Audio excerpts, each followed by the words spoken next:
But the extraordinary protections the American system gives to sitting presidents will ensure that Trump's not going to prison. He's going to the White House instead. Yeah, baby. A reign of terror. What would stop him? A reign of justice, buddy boy. You guys have been conducting the reign of terror. How many citizens' homes have you raided over these last 4 years? Hundreds and thousands. The people vote and choose their own leaders, and they do it peacefully. And we're in a democracy. The will of the people always prevails. Yesterday, I spoke with President-elect Trump. Oh, yeah! Congratulated him on his victory. There it is again. Trump's cases are basically dead. All the criminal charges not looking good. Liberals screaming at the sky all over the world. Now, the criminal case you can see being reported by Vox are now basically dead. Their prior headline on this before they changed it was doomed. They say, turns out all those indictments were pointless, which is great because that's kind of what we were saying here. Now, we're not going to let this go so easily. It's not like, no, it actually wasn't just pointless, okay? You guys waged war, and Vox is a very lefty magazine, okay? So the fact that they're here, this is like hilarious because they're just so mad about this. They're basically pointless. We wasted our time. Yeah, that's right. But it wasn't pointless, okay? Let's not let them get away with this. They spent years investigating and then prosecuting Trump. They raided his house. It cost him millions of dollars in campaign costs. Those costs could have been redirected to other more useful things, like running a campaign, but they weren't interested in that. They were just interested in prosecuting their opponents, and it cost him a ton of money. That was our money being donated to his campaign to support him, and it was taken from us and repurposed for legal defense, which many people were fine with, but it's an opportunity cost that should never have occurred. So these criminal cases against Trump are now basically dead. So let's read through this. This is their analysis. So this is them saying, this is how we see it, even probably with Cope built in, right? Looking at this in a light most favorable to continued prosecutions, they're like, we're done, we're doomed, it's over. They write, all right, look, President Trump was indicted 4 times, including 2 indictments from 2020. One was for the J6 case, one was for the classified documents case. Say one of these indictments yielded a conviction, they say, which I disagree with. I think the interpretation is wrong. They like to jump into that, but I think a conviction in practice, in theory maybe, when the jury comes back, but in practice it's after the sentencing. That has not happened yet, and so put a pin in that because we're going to go through all of the cases. Now, albeit on 34 minor charges for falsifying business records. That was Alvin Bragg's case, where Michael Cohen, who came in and testified, even though he was a convicted perjurer, they brought in Stormy Daniels, right? She did the same thing, was talking about, now she's like under attack, he's standing over me and all this stuff. Give me a break, Stormy. Now she's hanging out with former UK Prime Minister Boris Johnson. Wild. Anyways, that was a rigged prosecution. They introduced a ton of immune evidence. They were talking about Trump's internal operations at the White House while he was the president, communicating with Madeleine Westerhout and Hope Hicks, 2 people who were literal staffers at the White House. All of that should never have made it in as evidence. But the extraordinary protections the American system gives to sitting presidents will ensure that Trump's not going to prison. He's going to the White House instead. Yeah, baby. Now, I think there's still a little possibility, right? We could still see if Judge Merchan wanted to get very aggressive. I still think he's got some plays here if he wants to do it. I just don't think he'll do it. There's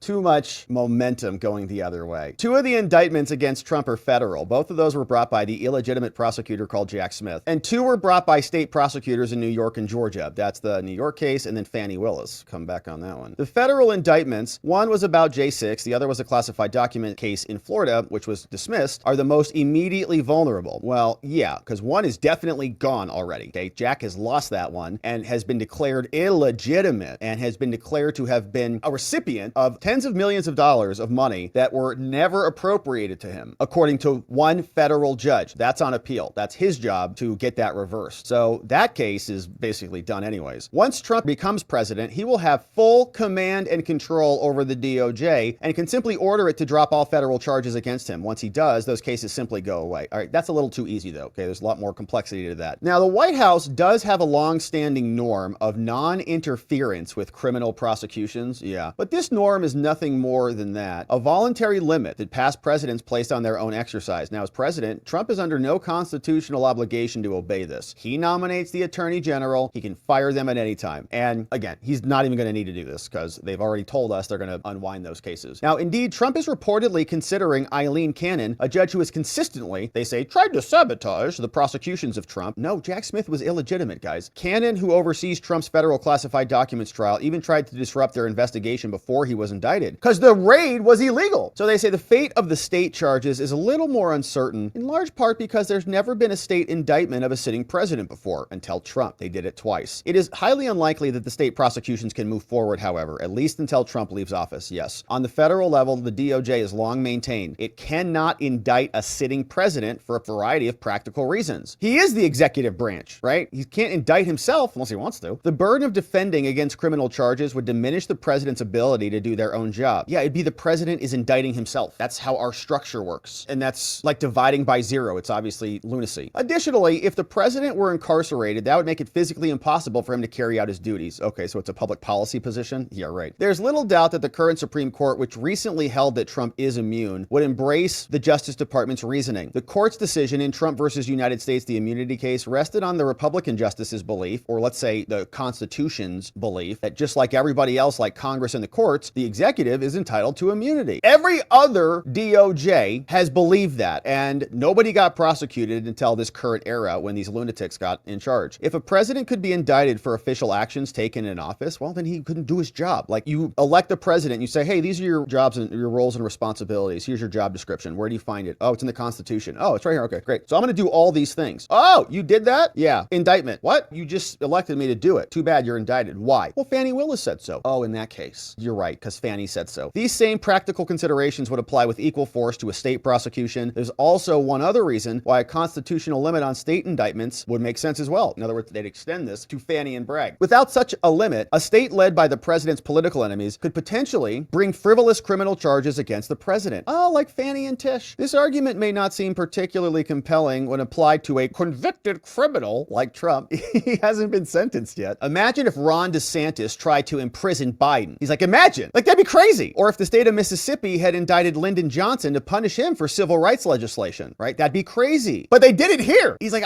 we would never allow that to happen. You're like, hey, dum-dum, hello? You just did that 4 times. You write a whole article about it. One open question is whether Trump could be incarcerated over these next couple months. The only state that could do this would be New York, and that's Mercan. If he gets aggressive, he's got court dates coming up, including November 26th for the actual sentencing date, but he's got a prior date, an actual hearing to determine if the sentencing is even necessary before that. The question is whether an already convicted president can be incarcerated, whether that's a unique question. No definitive law on that. Mercan chose to delay the sentencing until after the election. Nobody opposed that. There's never been a state prosecution like this before. Bottom line, prosecutions are likely dead, and they're almost certainly going nowhere for the next 4 years. Womp, womp, womp from Vox. All right, so yeah, it's about time. I love this, okay? Turns out all those indictments were pointless.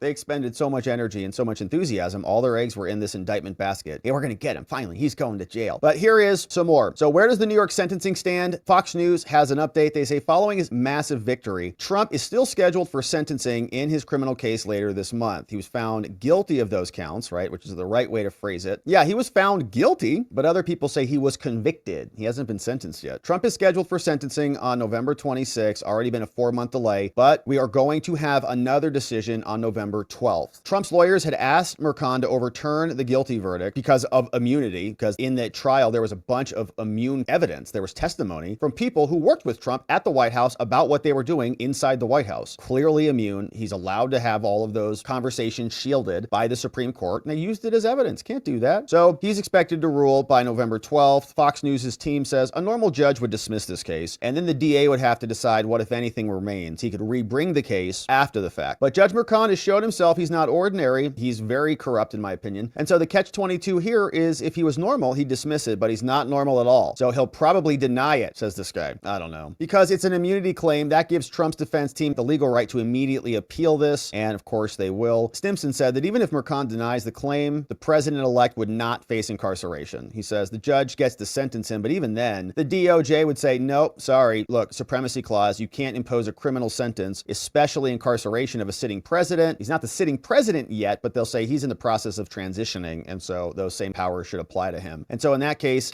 will be on ice until after this, and then I guess Trump could get sentenced after his presidency, and then they put him in prison. This case, in the Fannie case, he says, as long as Trump's in power, they are now over for the time being. Can't pardon himself because these were state cases. And so we'll see what Mercan does, but as we know, he's not a fan of Trump, but does he have the stones to actually incarcerate the president or even move forward with the sentencing? I don't know. I think we saw him buckle a bit when he delayed the sentencing the first time. Remember, he was going to sentence him before the election and then didn't do it. I think he got cold feet because he probably see where this was going. But here we have a fun clip. Mike Davis, he posted a tweet saying, all right, Jack Smith, you're on your way out. You're wrapping your cases up. Yes, we know everything's in the shredder, but don't think you're getting away so easily, buddy boy. You're not going back to The Hague without repercussions coming. And so then what else could Trump do? Let's talk about that, because his legal advisor, Mike Davis, posted a warning to Jack Smith on social media after the election saying, quote, lawyer up. Can the DOJ do anything now to protect those prosecutors on Jack Smith's team or Jack Smith himself from retribution? The short answer is no, at least the way Trump's planning to completely overhaul the DOJ, hollow out all of the career staff, and just institute a reign of terror. What would stop him? A reign of justice, buddy boy. You guys have been conducting the reign of terror. How many citizens' homes have you raided over these last 4 years? Hundreds and thousands. Nothing, as far as we can tell, based on the Supreme Court's view about his executive powers. And when he said he would fire Jack Smith, he cited the immunity opinion. In other words, he's thinking, I can violate the law in doing this, and it doesn't matter. No one can come after me. Now, Mike Davis has become almost cartoonishly savage here.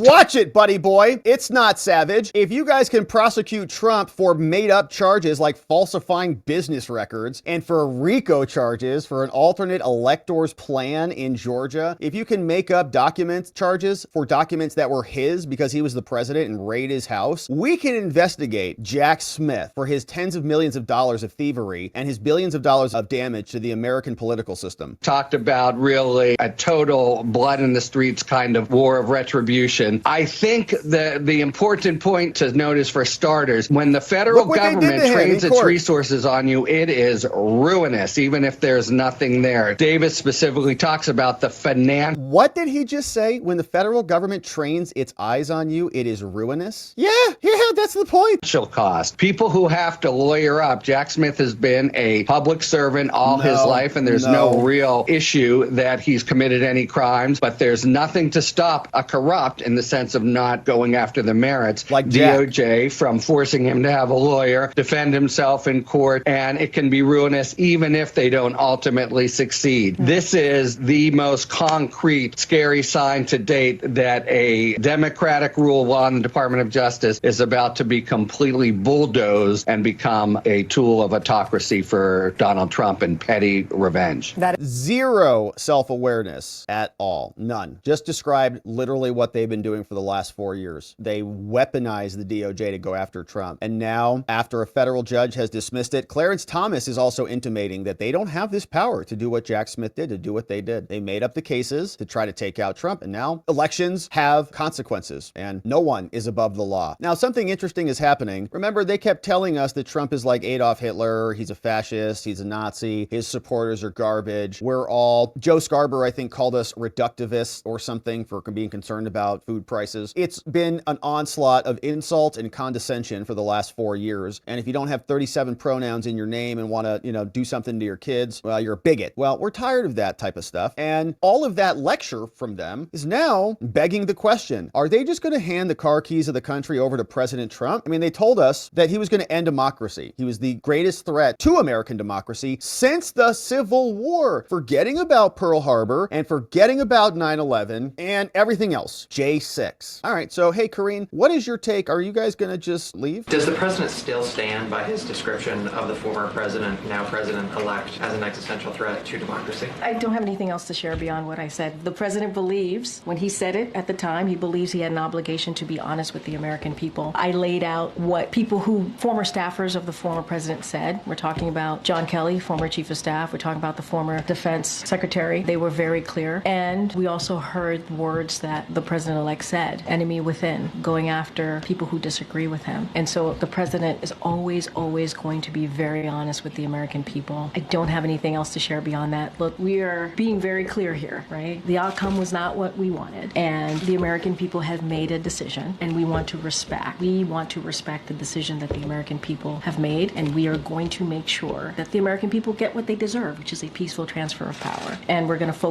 continue to focus on issues that matter. We believe that matter to the American people next 74 days. Mr. President-elect in the House. She did not even like it. She was like, I have to say it, don't I? I have to say it. All right, so here was the president. He came out, and he seemed pretty happy about all this. He's like, yeah, I hate Kamala. She's terrible. I didn't even vote for her. Joe Biden was in red overalls, voting for Trump, doing cartwheels out of there. She almost had a MAGA hat on. That's how covered in red she was. So here's Biden. He came out. For over 200 years, America has carried on the greatest experiment in self-government in the history of the world. And that's not hyperbole. That's a fact. We're the people. The people vote and choose their own leaders, and they do it peacefully. And we're in a democracy. The will of the people always prevails. Yesterday, I spoke with President-elect Trump. Oh, yeah! And congratulated him on his victory. There it is again. And I assured him that I'd direct my entire administration to work with his team to ensure a peaceful and orderly transition. That's what the American people deserve. Yesterday, I also spoke with Vice President Harris. She's been a partner and a public servant. She ran an inspiring campaign, and everyone got to see something that I learned early on to respect so much: her character. She has a backbone like a ramrod. She has great character, true character. She gave her whole heart effort, and she and her entire team should be proud of the campaign they ran. You know, the struggle for the soul of America since our very founding has always been an ongoing debate and still vital today. I know for some people, it's a time for victory, to state the obvious. Yeah, that's true. For others, yeah, it's a time of loss. Heck yeah, baby. Campaigns are contests of competing visions. The country chooses one or the other. Yeah, it wasn't a fair contest. We accept the choice the country made. I've said many times, you can't love your country only when you win. Wow, he's so inspirational. I can really see why he got 18 million more votes last time than Kamala got. I'm like, I feel that thrill down my leg, you know? Amazing. So I can see, obviously, why he's so loved by the Democratic Party. You can't love your neighbor only when you agree. Something I hope we can do no matter who you voted for. All right, dude, this guy came out and gave us MAGA Gates of Hell speech. But as fellow Americans, bring down the temperature. No, you. I also hope we can lay to rest the question about the integrity of the American electoral system. No, actually, we don't have any answers on that, because people, even the Democrats now, have questions about this. And we covered a full segment on this coming out about the missing votes. Democrats are wondering, where'd those 18 million votes go? If you got 81 million votes and Kamala got 69 and change, or whatever the final numbers are, they're all adjusting. Where'd they go? You want to boil it down to 14 million votes? Okay, 10 million votes? Where'd they go? Joe, we're going to find out as soon as Trump gets in. It is honest, it is fair, and it is transparent, and it can be trusted, win or lose. I also hope we can restore the respect for all our election workers who busted their necks and took risks at the outset. We love our election workers. We should thank them. Thank them for staffing voting sites, counting the votes, protecting the very integrity of the election. Many of them are volunteers who do it simply out of love for their country. And as they did their duty as citizens, I will do my duty as president. I'll fulfill my oath. I will honor the Constitution. On January 20th, we'll have a peaceful transfer of power here in America. Yeah, buddy. To all our incredible staff, supporters, cabinet members, all the people who've been hanging out with me for the last 4 years, God love you, as my mother would say. Thank you so much. You put so much into the past 4 years. I know it's a difficult time. All right, so Joe Biden sounds a lot more coherent than he has in a long time as he's welcoming Trump back to the White House and exiting Kamala, which is about time. Now, will this be the status quo moving forward, or will Democrats plot and connive and come up with something on January 6th? Remember, Raskin, the same guy who is out there lecturing us about peaceful transfer of power and that Republicans should just accept the results, not long ago was saying that they would never let him take power, and he was the same guy that objected back in 2016 when Trump won in that historical election. So Democrats, I think, are regrouping right now. They're processing the loss. They never realized this would happen. It's like in a video game when you get bonked on the head, they're woo, woo, but they'll come back and they'll be ready to go.